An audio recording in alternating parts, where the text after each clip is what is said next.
Hoş geldiniz hocam. Hakan hocam, İrfan Hoş hocam. bulduk, Hoş geldiniz. merhaba. Bugün Selamsız Bandosu filmimizle ilgili sizinle konuşmak istiyorduk. Zaten ilk sezonumuzda bizim ligimizde sizinle tanışma şansımız oldu. Biraz hatta filmden alıntı gibi oldu bu tanışma kısmı. Onunla ilgili sizin görüşlerinizi alayım. Ne hissetmiştiniz o gün? Valla ben aşırı heyecanlanmıştım. Hem çok büyük bir mutluluk duymuştum, hem çok heyecanlanmıştım. Büyük bir keyif de aldım. Çünkü yaptığınız şey herkesin kolaylıkla kabul ettiği bir sistemin dışına çıkmak, farklı bir bakış olduğunu, farklı bir yapının olabileceğini, farklı şeylerin insan hayatına girebileceğini kanıtlayan bir şeydi ve burada bizim ismimizi, bizim eserimizi kullandınız. Çok iyiydi yani benim açımdan. Çok olumlu, güzel, fevkalade bir şeydi. Bandonun kendisi gibiydi. Bandonun kendisi gibiydi.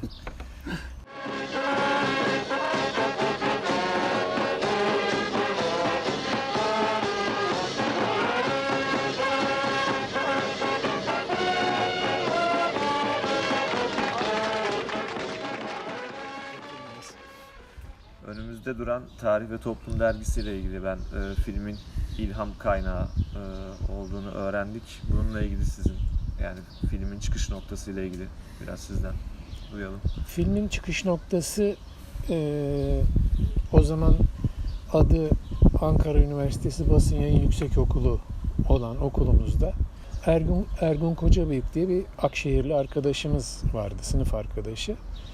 İşte hocalarımız bizden değişik, farklı, anlatılmaya değer toplum öyküleri istemişti.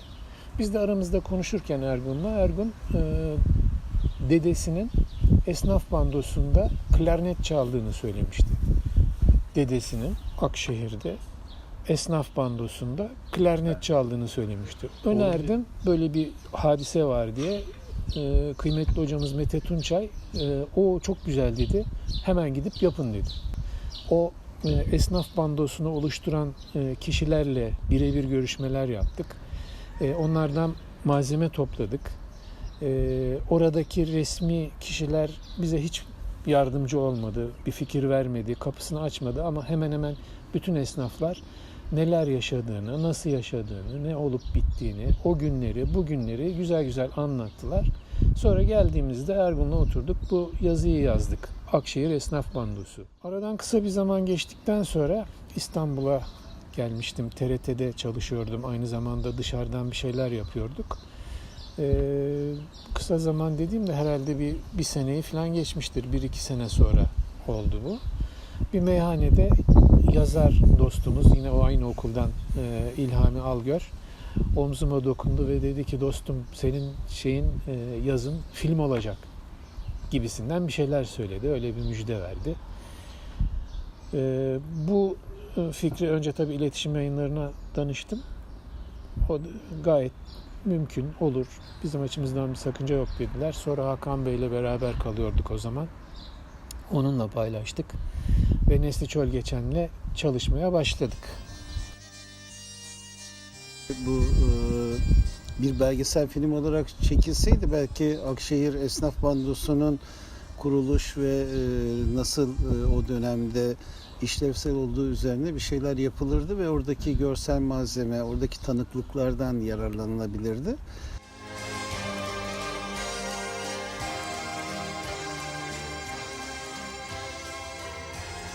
Dolayısıyla İrfan'la İlhami'nin yolu kesişip Nesli'yle bizim tanışıp senaryoya başlamamızdan yaklaşık bir 8 ay sonra çekim aşamasına girdik. 8-9 ay senaryo üzerine çalıştık. Senaryo süreci aşağı yukarı 8 ay. Tabii bir yıla yakın senaryoyla uğraşmıştık ve senaryoyla uğraşmak derken böyle kişilerin bir kenara çekilip yaptığı bir şey değildir. Resmen böyle bir senaryoyu ortaya çıkarmak için bir ofis kurup o ofiste işe gider gibi sabahleyin gidip işte akşama kadar tartışmak, yazmak. O dönemde İrfan yarı İstanbul, yarı Ankaralı bir yaşam sürdürüyordu. İrfan buradan uzaklaştığı zaman Nesli ile ben devam ediyordum. Yazıyoruz. O zaman tabii cep telefonu yok. İşte cep telefonuyla fotoğrafını çekip yollamak gibi, WhatsApp'tan yazmak gibi şeyler yok. Tamamen konvansiyonel yöntemler. Daktilo ile yazıp postaya verip İrfan'a yollayıp İrfan'dan postayla gelecek cevabı beklemek şeklinde. Dolayısıyla bir yılın içinde zaman zaman yan yana gelip, yan yana geldiğinde çok uzun saatler tartışıp, yazıp ilerliyorduk. Hatta birkaç kere oldukça ilerlemiş noktadan geri en başa sıfıra döndük. Yani bir aşamasında hatırlıyorum 60 küsürüncü sahneydi ve kurduğumuz dramatik yapının yürümediğini gördük. Birinci sahneye döndük. Şampiyonumu piyangoya ödül olarak koyuyorum. Kasabamıza hayırlı uğurlu olsun.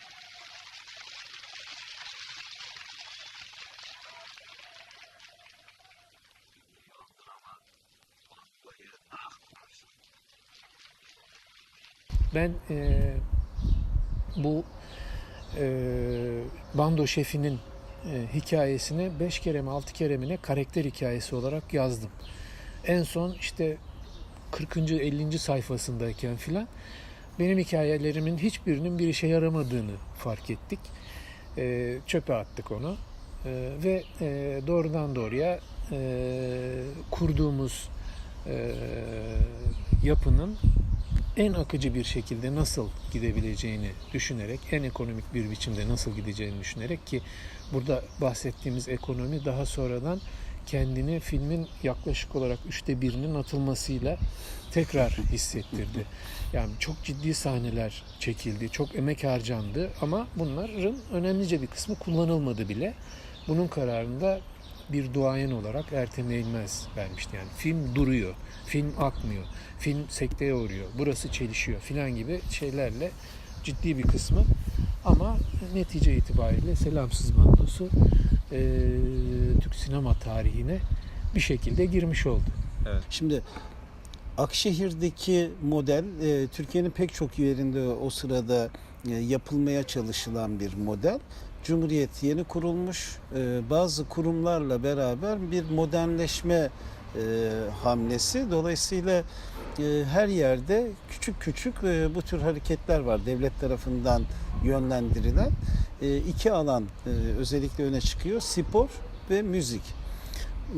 O dönemde var olan devlet yapısının bir tür yönlendirdiği, yarattığı bir uygulama bu. Yani yukarıdan aşağıya doğru bir bakışla bunlar yapılsın, aşağıdan da bir katılımla onlar yapılıyor ve topyekün bir modernleşme operasyonu yürüyor. Yani politikayla halkın bir araya geldiği daha organik bir yapı. Türkiye'nin değişik yerlerinde İdman Yurdu adı altında spor kulüpleri kuruluyor ve bandolar için de daha önce örgütlenmiş yapılardan yararlanıldığı ortada. Bu yapıda esnaf lonca geleneği. Çünkü onlar zaten bir aradalar ve öyle bir hazır örgütlülük içinden eğer müzikle yönlendirirseniz bir bando çıkması mümkün. Fakat bizim filmi yaptığımız zaman aradan 50 yıl geçmiş. Türkiye'nin, yani Cumhuriyet'in üzerinden 3 tane askeri darbe geçmiş. O darbeden sonra Türkiye serbest piyasa ekonomisine geçmiş 80 sonrası ve artık modernleşme değil, Batı'yla daha farklı bir entegrasyon yaşanıyor. Dolayısıyla devlet yine devlet. 50 yıl önceki devletten farklı da olsa gene yönlendirdiği, manipüle ettiği bir dünya. Biz de böyle bir dünyanın içinde bir film yapacağız. Ne yapalım, ne edelim dedik ve filmi politikacılarla sokaktaki insan arasındaki ilişki üzerine kurduk. Politikacılar her zaman için yapılacak olan herhangi bir girişimi ya da bir işi, bir eylemi öncelikle kendi çıkarları için kullanıyorlar. Ve bu tarihin pek çok döneminde pek çok yerde karşımıza çıkan bir uygulama biçimi. Biz de dedik ki yani bir yandan saf insanların katılacağı bir bando. Evet, güzel bir fikir Akşehir'deki gibi ama bir yandan da orada da tepeden inme bir tavır var. Çünkü bir belediye başkanı Cumhurbaşkanı'nın kasabanın yakınından, ki adı da selamsız olan, kimsenin dönüp bakmadığı, yanından yöresinden geçmediği bir kasabanın belediye başkanının da yararlanabileceği bir fırsat. Kasabamızın geleceğiyle ilgili çok önemli bir fırsat doğmak üzere. Ne diyeceksen de Bay Başkan. Ağzında gevelik dur. Lütfen arkadaşlar önce dinleyin biraz. Kim gelmeli? Bay Başkan buraya. Kim gitmeli? Bugün aldığım bir habere göre Sayın Cumhurbaşkanı Haşmet Mahtar'ı kasabamızı ziyaret edecek. Dolayısıyla oradaki yapı aslında filmin prodüksiyonunun gerçekleştirilmesi sırasında da bizim yararlanacağımız bir yapıyı da ortaya çıkaran bir durum. Şimdi bir film yapacaksınız. Belli bir kısa süre içinde filminizi bitirmek zorundasınız. Ama filmin ana oyuncuları bir bando. Bando olunca bandodaki insanların müzikten anlayan, çalan insanlar olması lazım. Kentli olması bir handikap. Biz bir kasaba öyküsü anlatıyoruz. Dolayısıyla biz Anadolu'nun içinde o sırada var olan bando oluşumlarına baktık. Genellikle belediyelerin, zabıtaların yoğun olduğu yapılar var. Şimdi sayısını hatırlamıyorum ama 2-3 ihtimal netleşmişti. Bunlardan biri de Tavşanlı Linyit İşletmesi'nin bandosuydu.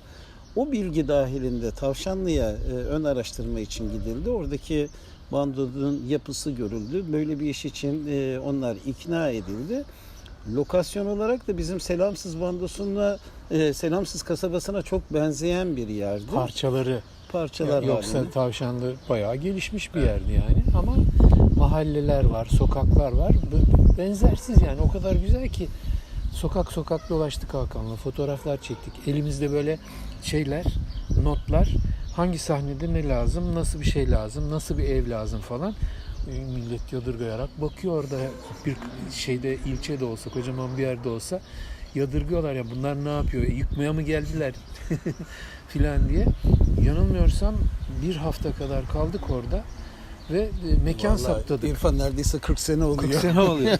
Ama çok keyifliydi tabii. Çekim süreci yaklaşık ne kadar sürdü? 6 hafta planlanmıştı. 86 Ağustos'unda çektik. 87'de vizyona. Vizyona girdi. Yani ama senaryonun yazılma süreci 85'te başladı. Araştırma 84. Yani öyle baktığınızda yaklaşık 3-3,5 yıllık bir süreç. Benim en çok hayıflandığım bu süreçte montajına biz giremedik. Montajı sırasında yani kendi kendilerine yaptılar Nesli Bey, Nesli Çölgeçen. Orada olmayı çok isterdim gerçekten, yani o iş kopyalarının üzerinde uğraşmak isterdim. Bir de hiç unutmadığım şey final meselesi, o finalin bulunuşu meselesi. Nasıl bulduk o finali? Onunla ilgili de evet. sormak Valla istiyorum. finalden önce şimdi Yazarken, başlamadan. montajda bulunmadı ama benim de gıpta ettiğim şey, adam oyuncuydu. Tahir Emmi'nin oğlu.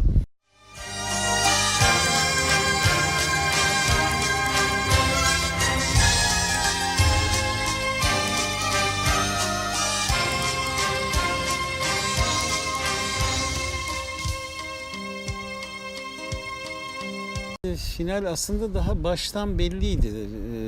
Çünkü bizim kurduğumuz temel önerme şuydu: politikacılar çıkan fırsatları özellikle kendileri için kullanırlar.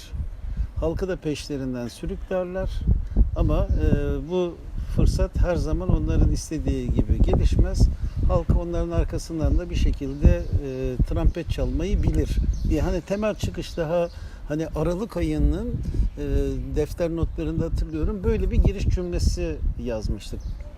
Dolayısıyla final eninde sonunda gidip onların bir şekilde şeyin arkasından, o uzaklaşan trenin arkasından bandoyu çalmalarıyla bitecekti. Ama ayrıntılar olarak Ya belki 50 tane şey düşündük final için. Şöyle olsun, böyle Şener de öyle yapsın, bu da böyle yapsın, bilmem ne falan. Bitmiyor. Bir şey yaptığın zaman, bir final yaptığın zaman başa dönüp kontrol etmen gerekiyor. Uyuyor mu, uymuyor mu? denk geliyor mu gelmiyor mu? Biz bunu önceden söyledik mi söylemedik mi? Çok da uğraştık yani. Ama bir sabah işte gittik açtık. Ofisi açtık. Çayları koyduk. Ondan sonra Nesli geldi. Böyle kalın defteri vardı onun da. Koyduğu finalde tamam dedi. Buraya kadar dedi. Bu kadar çalışacağız dedi. Ama biz ikimiz oturduk baktık. Onu hakikaten süper. Çok güzel yani. Bir işi o kadar güzel bağlıyor ki olur mu olmaz mı filan demeden bile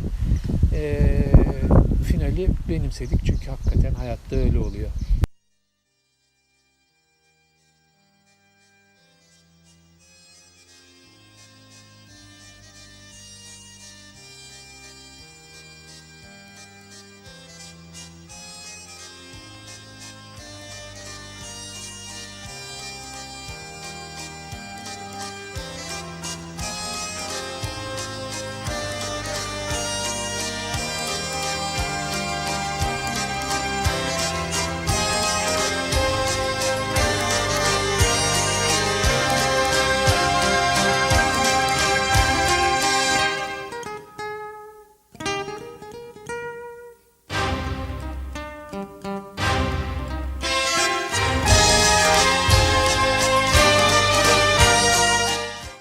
Mutlu sonla biten bir film, bir final bu filmi mutsuz yapardı. Evet. Evet.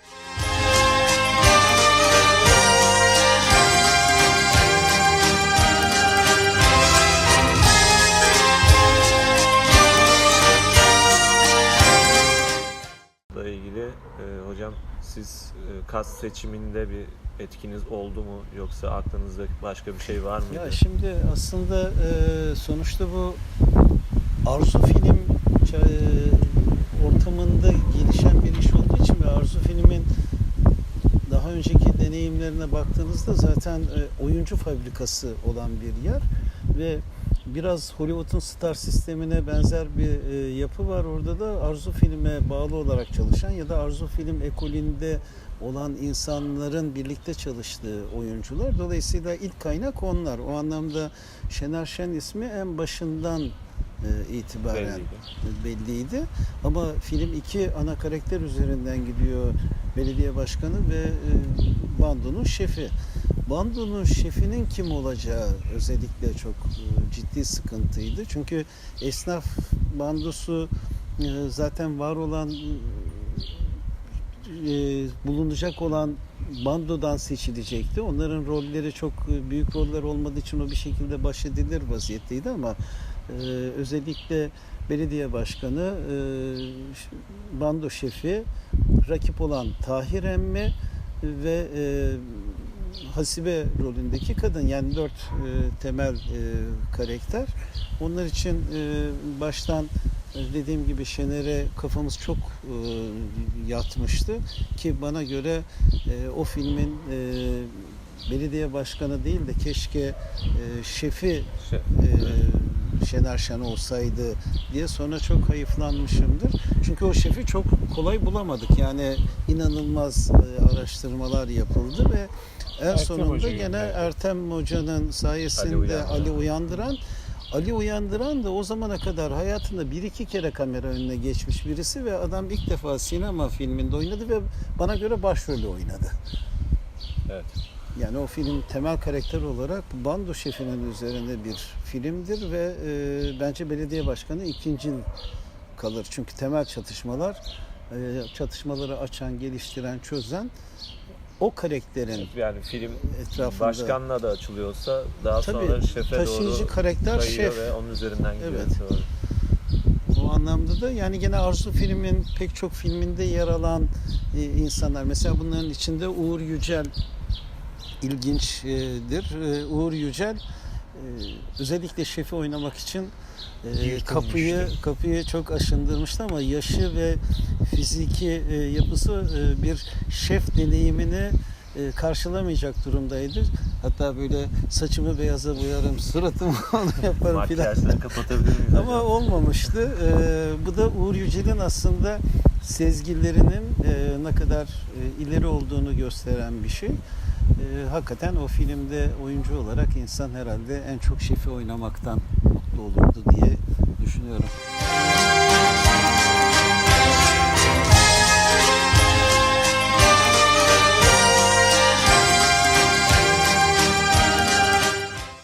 gene bir Arzu Film ekolünden gelen bir film olarak Selamsız Bandosu bence tarihsel görevini de görmüş bir film. 30 sene geçtiği halde üzerine konuşabildiğimiz bir film. Konuşmaktan daha öte bir durum var. Siz 30 yıl sonra o filmin kuruluş mantığına uyan ve o felsefeyi kendi yaşam biçimine dönüştüren bir futbol takımı kurmuşsunuz. Bir filmin bence erişebileceği en mükemmel sonuçlardan biri budur. Başka bir formatta eğer hayata dokunabiliyorsanız sadece sinema sanatı adına değil de orada sokaktaki insanın alternatif futbol oyununa bile eğer siz bir şekilde dokunabilmişseniz, ona yol açmışsanız Onları şampiyon yapabilmişsiniz. kendinizi bahtiyar hissedersiniz. İyi ki biz bu filmi yapmışız. İyi ki siz de böyle bir takım kurmuşsunuz. Kurmuşsunuz. Elinize sağlık.